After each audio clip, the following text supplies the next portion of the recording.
Hello guys, एक बार आप लोगों का पुनः तिवारी कोचिंग सेंटर में स्वागत है पंकज तिवारी के साथ। आज आप लोगों का फिजिक्स का जो कॉन्सेप्ट है, फिजिक्स के कॉन्सेप्ट में जो गति संबंधी जो नियम होते हैं, कितने नियम होते हैं, किस प्रकार से नियम बनाए जाते हैं, जो नियम में आपके कोई भी जो आपके निर्देशांक वैल्यू जो आपको बताई गई है या कोई आपको संकेतक बताया गया इंडिकेटिंग, उसका मतलब क्या होता है और आपके गति के समीकरण किस प्रकार से आपके बनते हैं, उन्हीं गति के समीकरणों में आप गुरुत्वीय समीकरण कैसे बना सकते हैं डायरेक्ट। यहाँ सबसे पहले ध्यान दीजिएगा, आप लोगों ने 3 परिभाषाएं पढ़ी होंगी। दूरी है, विस्थापन है, वेग है, चाल है, त्वरण है, मंदन है, इन सब चीज़ों को पढ़ा होगा। और यदि नहीं पढ़ा है तो इन समीकरणों में प्रयुक्त होने वाली जो मेन परिभाषा है वो आपकी है त्वरण की। त्वरण आप सभी लोग जानते हो कि वेग परिवर्तन को दर को त्वरण कहते हैं जब वेग लगातार बढ़ रहा है। इस स्थिति में हमेशा एक चीज का ध्यान रखना कि गति के समीकरण 3 होते हैं। अगर कोई भी आपसे क्वेश्चन पूछता है कि गति के समीकरण आपके कितने हैं, तो वो आपके कितने हैं? 3 समीकरण हैं। समीकरण होते कौन कौन से हैं, पहले ये चीज देख लीजिएगा, उसके बाद इन सभी समीकरणों को डिस्क्राइब करेंगे। सबसे पहले देखिएगा, इनका जो गति के समीकरण जो होते हैं उनका एक नाम होता है रैखिक गति समीकरण। ध्यान देना, रैखिक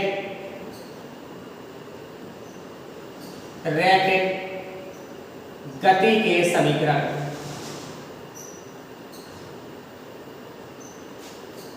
इक्वेशन ऑफ लीनियर मोशन।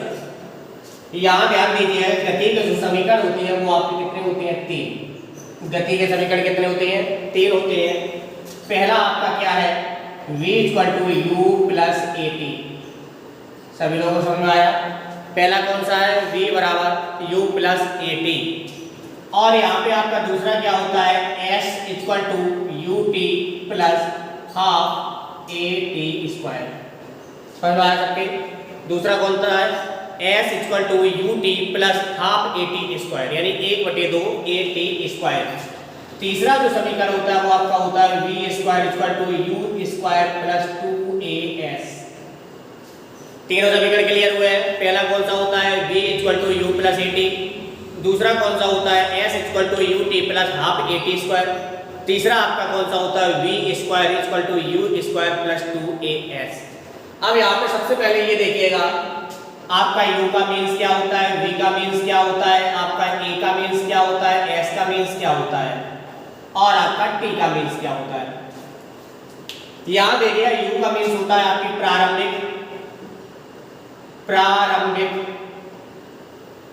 वेग। प्रारंभिक वेग सभी लोग अच्छी तरह जानते हो, जिस वेग से वस्तु प्रारंभ करती है। जैसे कोई वस्तु चलने वाली है, उस समय उसका जो वेग होगा वो उसका क्या होगा? प्रारंभिक वेग। अर्थात कहने का तात्पर्य है, कोई भी वस्तु जिस वेग से चलना प्रारंभ करती है वो आपका क्या कहलाती है? प्रारंभिक वेग, जिसको रिप्रेजेंट बाय क्या करते हैं? u। स्मॉल u, कई जगह कैपिटल U भी यूज किया गया, ध्यान रखना। जो आपका प्रारंभिक वेग है वो आपका क्या है? u। उसके बाद जो v है वो आपका क्या है? अंतिम वेग। क्या है? अंतिम वेग। अंतिम वेग, जिस स्थिति में वस्तु लास्ट में जाकर पहुंचती है वो वाला वेग। बहुत सी जगह ऐसे आ जाते हैं, कोई भी वस्तु रुक गई है तो उसका वेग क्या होगा? अंतिम वेग 0 हो जाता है। यहाँ a जो है वो आपका क्या होता है? त्वरण। त्वरण की परिभाषा का ऐसा प्रयोग होगा। त्वरण की परिभाषा सभी लोग जानते होंगे, क्या होता है? वेग परिवर्तन की दर को त्वरण कहते हैं, या वेग परिवर्तन समय के सापेक्ष जो होता है वो आपका क्या कहलाता है? त्वरण कहलाता है। और यहाँ s क्या है? वो आपकी दूरी है। कोई भी वस्तु कितने समय में कितनी दूरी तय कर रही है वो आपका रिप्रेजेंट बाय s। t आपका क्या है? सभी लोग जानते हैं अच्छी तरीके से, क्या है? समय। यहाँ तक सभी लोगों को समझ में आया होगा कि u v a s t क्या है? u आपका प्रारंभिक वेग है, v आपका क्या है? अंतिम वेग है, a क्या है? आपका त्वरण है, और s क्या है? दूरी है, और t क्या है? आपकी समय। गति के समीकरण सभी लोग क्लियर होगा। कितने हैं आपके? 3 हैं। पहला कौन सा है? v = u + at। दूसरा क्या है? s = ut + ½ at²। तीसरा कौन सा है? v² = u² + 2as। यहाँ तक सभी लोगों को क्लियर हो गया। आप सबसे पहले ये देखिएगा, गति के समीकरण आखिर में बनाए कैसे जाते हैं। यहाँ सबसे पहले ध्यान दीजिएगा, सबसे पहले आप इसको ड्राइव करेंगे। कि आखिर में v equal to u plus a t आपका बना कहाँ से है, किस प्रकार से इसका डेरिवेशन मेथड है। यहाँ से एक चीज देखिएगा, आपने त्वरण की परिभाषा पढ़ी होगी, त्वरण इक्वल टू क्या होता है, वेग परिवर्तन बटे समय अंतराल। क्या होता है, समय अंतराल। सभी लोगों ने पढ़ा है इसको। बहुत शॉर्ट में जब कोई परिभाषा बताता है, 1 सेकंड में चली गई दूरी जो होती है वो आपकी क्या हो जाती है, चाल हो जाती है। 1 सेकंड में तय किया गया विस्थापन क्या हो जाता है, आपका वेग हो जाता है। और 1 सेकंड में जो आपका वेग परिवर्तन होगा वो आपका क्या हो जाएगा, त्वरण हो जाएगा। या आपका समय के सापेक्ष वेग परिवर्तन की दर त्वरण कहलाता है। परिभाषा किसी भी प्रकार से आप बनाइएगा, कोई भी परिभाषा आपकी गलत नहीं होती है। अब यहाँ से देखिएगा, यहाँ हम 3 चीजें अपने मन से लेके चलेंगे। जो आपको कोई भी डेरिवेशन करना होता है, जो थ्योरी आप लिखते हो वो थ्योरी देखिएगा क्या है। कोई भी वस्तु चलना प्रारंभ करती है तब उसका वेग हम प्रारंभिक वेग क्या मान लेते हैं, स्मॉल यू। और कुछ समय बीत गया, प्रारंभिक वेग u का मतलब क्या होता है कि जहां आपका समय 0 है उस स्थिति में वेग आपका क्या है। यहां से देखिए, समझिएगा, जब आपका प्रारंभिक वेग u है तो स्मॉल t बराबर आपका क्या है, 0 है। After t second, after small t second यानी t सेकेंड के पश्चात आपका क्या होगा, वेग आपका v हो जाता है, लेकिन आपका समय t बराबर क्या हो जाता है, t हो जाता है। या आप यहाँ 1 मान सकते हैं और यहाँ 2 मान सकते हैं, ऐसे भी देख सकते हो। अब यहाँ से देखिएगा थ्योरी आपको क्या लिखनी होगी, ये चीज ध्यान दीजिएगा। माना कोई वस्तु प्रारंभिक वेग स्मॉल u से चलना प्रारंभ करती है। सिर्फ समीकरण ध्यान देना, आपका समीकरण क्या है, v equal to u plus a t, जिसमें ये चीजें आपकी दी गई है। आप जो थ्योरी लिख रहे हो ना, थ्योरी में ये सब चीजें आप प्रयोग कर लेना, कभी भी थ्योरी आपकी गलत नहीं होगी। आपको पता है ये आपका अंतिम वेग, अंतिम वेग आपको थ्योरी में लेना है, किसी भी प्रकार से एडजस्ट करिएगा। यू क्या है आपका, प्रारंभिक वेग है, प्रारंभिक वेग भी आपको किसी भी प्रकार से एडजस्ट करो थ्योरी में। ए क्या है आपका, त्वरण है, टी क्या है आपका, समय। इन सब चीजों को, इन सब क्वांटिटीज को आप अपनी थ्योरी में प्रयोग कर लो। बस यही थ्योरी सिद्धांत होता है थ्योरी लिखने का। सबसे पहले एक चीज देखिएगा कि माना कोई वस्तु प्रारंभिक वेग स्मॉल u से चलना प्रारंभ करती है। अब चलना प्रारंभ किया है तो कुछ समय गुजरेगा तो समय भी कुछ होगा। तो मान लिया स्मॉल t समय के पश्चात जो अंतिम वेग है वो क्या प्राप्त कर लेती है, v। ध्यान रखना, प्रारंभिक वेग u स्मॉल t समय आफ्टर t सेकेंड, यानी स्मॉल t समय के पश्चात जो वस्तु ने अंतिम वेग प्राप्त किया है वो आपका क्या है, v। वहां आपका समय क्या हो गया था, स्मॉल t। अगर आपका वेग परिवर्तन हुआ है वहां आपका क्या त्वरण, क्या उत्पन्न होगा, त्वरण उत्पन्न होगा। यही सिद्धांत होता है थ्योरी का। कोई ज्यादा अपने मन से थ्योरी नहीं लिखनी होती है। फिर से सुनिएगा, माना कोई वस्तु प्रारंभिक वेग स्मॉल u से चलना प्रारंभ करती है और स्मॉल t समय के पश्चात अंतिम वेग v प्राप्त कर लेती है। इस वेग परिवर्तन के कारण उत्पन्न हुआ त्वरण स्मॉल a है। यहां से आपको त्वरण की परिभाषा हमेशा ऐड करनी है। त्वरण की परिभाषा सभी लोग जानते हैं क्या होती है, किसी भी समय अंतराल में आपका जो वेग परिवर्तन होता है वो आपका क्या कहलाता है, त्वरण कहलाता है। यहां से ये वाले थ्योरी से हम बनाएंगे पूरा डेरिवेशन। यहां से देखिए, त्वरण रिप्रेजेंट बाय स्मॉल a, वेग परिवर्तन आपका क्या हुआ है, स्मॉल u से बढ़ के आपका v हो गया है। तो यहां से एक चीज देखिएगा, जो u से बढ़कर v हुआ है तो अंतिम वेग जो आपका v हुआ है वो u से ज्यादा है। तो यहां आपका क्या हो जाएगा, v minus you upon T minus zero. क्यों, आपका ये वाला ज्यादा हुआ था, इसमें से हमने छोटा वाला कम कर दिया, वेग परिवर्तन निकल आया। और टी में से हमने जीरो क्यों घटाया है, क्योंकि अंतिम समय जो आपका है वो क्या है, स्मॉल टी है, और प्रारंभिक समय आपका क्या था, 0 था। तो यहाँ इसको और सॉल्व कर दीजिएगा हल्का, क्या हो जाएगा, v minus you upon small T, इसके अपॉन एक का लिए क्रॉस मल्टीप्लाई कर दो, क्या हो जाएगा, a t equal to v minus u. यहाँ एक का मल्टीप्लाई होगा, आपकी जो क्वांटिटीज लिखी है, जो इक्वेशन लिखा हुआ है वो आपका सेम रहेगा। माइनस की जो क्वांटिटीज आपकी होती है, माइनस की कोई भी वैल्यू होती है, राशि होती है, वो अपोजिट साइड में ट्रांसफर करते हैं। तो -2 convert plus and +2 convert minus. आपका माइनस वाला इधर लाइए, क्या हो जाएगा, a t plus u equal to आपका क्या हो जाएगा, v। तो इसको सही एडजस्ट करके लिखिए, क्या होगा, v equal to u plus a t. यही आपका क्या है, first equation of the motion. यहां तक सभी लोगों को समझ में आया। First equation of the motion v equal to u plus a t का आप डेरिवेशन किस प्रकार से करेंगे, इसमें एक चीज हमेशा ध्यान रखना, जो आपका त्वरण का जो डेफिनेशन होता है, एक्सेलरेशन डेफिनेशन होती है a equal to v minus u upon small t। यहाँ तक पहला डेरिवेशन आपका क्लियर हो गया।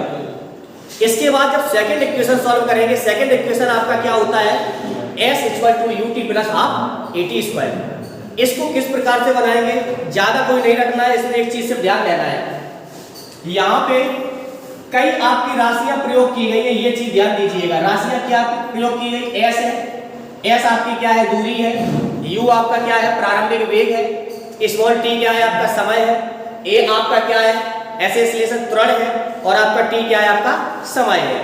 यहां से सबसे पहले एक चीज देखिएगा, दो राशियां आपकी दी गई है, आपकी दो क्वांटिटीज दी गई है, उनका एवरेज निकालने के लिए, औसत निकालने के लिए दोनों को जोड़ देते हैं और दो का भाग दे देते हैं। इसी प्रकार से जो आपका समीकरण जो दिया गया है s equal to u t plus half a t square, इसमें आपकी क्वांटिटीज क्या दी गई, s दी गई, u दी गई, t और a, और आपकी आखिरी में स्मॉल t द्वारा दी गई है। आप कोई भी थ्योरी बनाएंगे तो इस प्रकार से थ्योरी बनानी है कि ये आपकी जो आपकी राशियां दी गई है, जो आपकी दूरी है, समय है, प्रारंभिक वेग है और आपका समय है, इन सबको आप अपने शब्दों में प्रयोग कर लें। सभी लोगों को वीडियो पसंद आ रही है, लाइक करिएगा, कमेंट करके बताइएगा, और जितने भी आपके सोशल मीडिया अकाउंट है सभी में शेयर करिएगा। जितने लोग हमारे अभी तक चैनल से नहीं जुड़े हैं, कृपया चैनल को सब्सक्राइब करें, बेल आइकन का बटन दबाएं, ताकि हमारा हर एक नई फिजिक्स से रिलेटेड आप वीडियो सबसे पहले नोटिफिकेशन आप तक पहुंचे। यहां से सबसे पहले देखिएगा थ्योरी आप कैसे बनाएंगे। थ्योरी में आपको इन्हीं शब्द प्रयोग करना है। इन सब चीजों के यदि अर्थ पता नहीं तो आपकी ये लिखा है v और u, a और s और t। यहां से आपको क्या बनाना है कि माना कोई वस्तु प्रारंभिक वेग स्मॉल u से चलना प्रारंभ करती है, क्योंकि इसमें स्मॉल u है, और स्मॉल t समय के पश्चात अंतिम वेग v प्राप्त कर लेती है। आप कंफ्यूज मत होइएगा कि यहाँ आपका v दिया नहीं गया है, लेकिन आपका v प्रयोग कर रहे हैं, वो हम बताएंगे किस लिए कर रहे हैं। फिर से देखिएगा, माना कोई वस्तु प्रारंभिक वेग स्मॉल u से चलना प्रारंभ करती है और स्मॉल t समय के पश्चात अंतिम वेग v प्राप्त कर लेती है। वेग में परिवर्तन हुआ, u से v तक पहुंचे, और इस स्थिति में उत्पन्न त्वरण आपका स्मॉल a है और चली गई कुल दूरी आपकी s है। जितनी भी इसमें क्वांटिटी दी गई सब आपने प्रयोग कर ली। फिर से देखिएगा, यहां से आपकी जो औसत चाल जो आप निकालेंगे, औसत चाल का मतलब क्या है, u प्लस v बाई 2, क्योंकि u आपका क्या है, प्रारंभिक वेग है, v आपका क्या है, अंतिम वेग है। दोनों को हमने जोड़ दिया, 2 का भाग दे दिया। यदि आपके 3 आपके वेग होते, तीनों जोड़ देते, हम 3 को भाग दे देते। यहां से देखिएगा आप, अब हमको निकालनी है कुल दूरी। यहां से देखिए कुल दूरी बराबर आपके क्या होगी, औसत चाल गुणे कुल समय। सभी लोगों को समझ में आया, क्योंकि यहीं से आपकी चाल की भी परिभाषा बढ़ती है, दूरी बटे समय। दूरी के समय के सापेक्ष दूरी परिवर्तन जो आपकी होती है वो आपकी क्या कहलाती है, चाल। यहां से औसत दूरी निकालना है तो हमने औसत चाल निकाल लिया, औसत वेग लिख लिया। यहां आपकी कुल दूरी आपकी क्या है, s है। औसत चाल आपकी कितनी है, u प्लस v बाई 2, और समय आपका टोटल कितना लगा, स्मॉल t। सभी लोगों को समझ में आया तब। अब यहां से देखिएगा, अब यहां से हम फर्स्ट इक्वेशन इसमें यूज करेंगे, प्रथम समीकरण का इसमें प्रयोग करेंगे।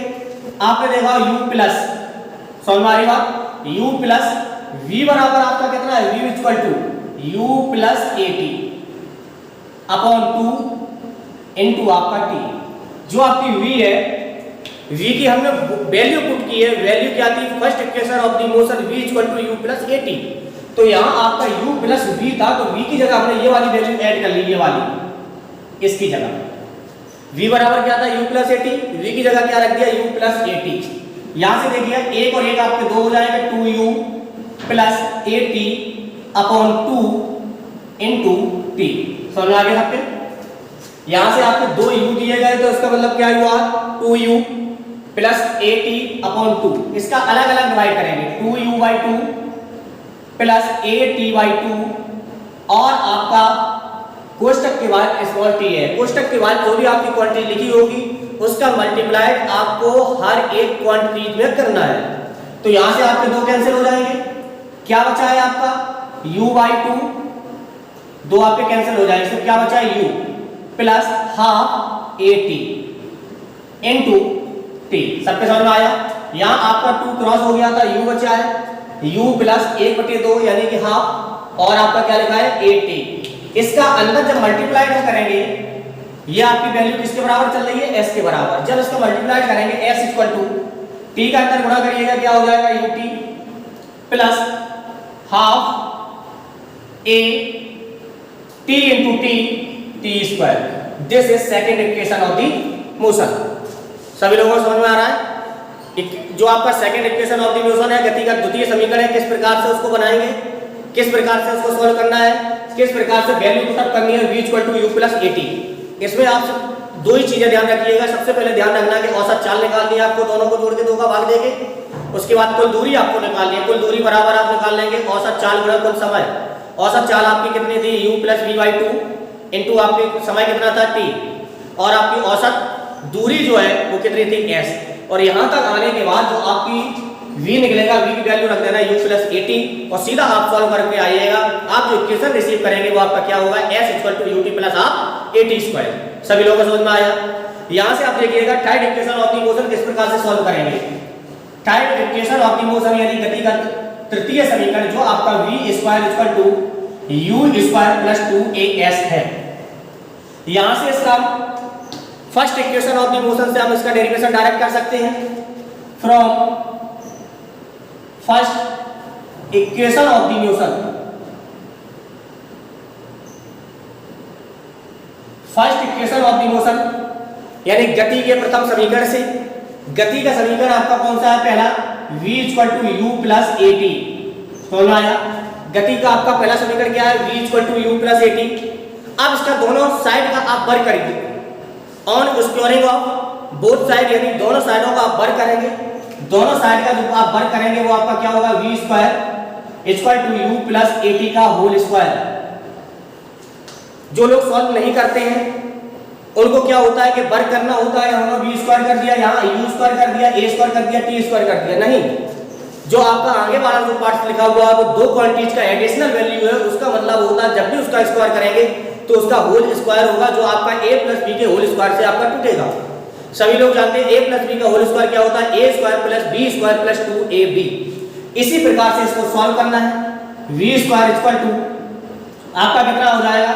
यहां कर देना on squaring of both side, यानी दोनों पक्षों का वर्ग करने पर यहां आपका क्या हो जाएगा? v square equal to a plus b के होल स्क्वायर से बोलेंगे यानी कि au स्क्वायर प्लस आपका कितना हो जाएगा जाके a square t square plus 2uat। सबके समझ में आया? ये आपका a हो गया, ये b हो गया, यानी a square plus b square plus 2ab। सभी लोगों को क्लियर हो रहा है? यहां से आप सॉल्व कैसे करेंगे ये देखिएगा। सबसे पहले आपका u स्क्वायर लिखा हुआ है, कोई मतलब नहीं, इसमें हम 2 कॉमन ले लेंगे। बहुत से लोग सोच रहे होंगे 2 तो इसमें तो चलो कॉमन है, इसमें नहीं है कॉमन। जहां कॉमन नहीं होता है वहां से कॉमन आप वैल्यू यदि ले रहे हैं तो हमेशा जो आपका कॉमन नहीं होता है वो आपका डिवाइड में वैल्यू चली जाती है। जब हमने 2 कॉमन लिया है और इसके साथ हमने a भी कॉमन ले लिया है तो यहाँ आपका 2 था नहीं तो आपका बटे में आ जाएगा, डिवाइड में चला जाएगा। यहाँ आपका a स्क्वायर था, यहाँ हमने सिर्फ एक a लिया है तो आपका क्या हो गया? a हो गया, और आपका t स्क्वायर लिखा हुआ है प्लस 2 हमने कॉमन ले लिया, a कॉमन ले लिया, बचा क्या है आपका ut।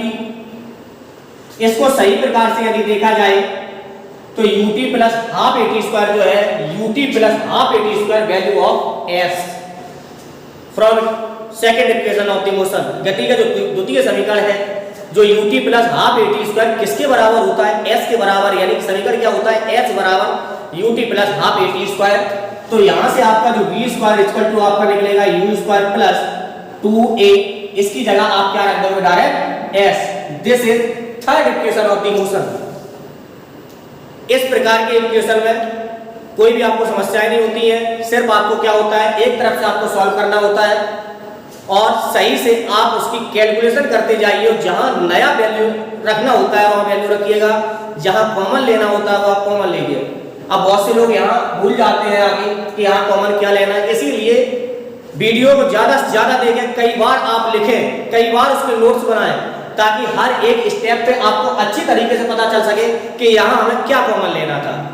यहाँ से आपकी एक चीज और बता दें, आपके ग्रेविटेशनल इक्वेशन पूछे जाते हैं जो गुरुत्व के संबंध में आपके जो गति के समीकरण होती है, गुरुत्व के संबंध में गति के जो समीकरण होते हैं उनमें आपकी दो चीजें आती हैं।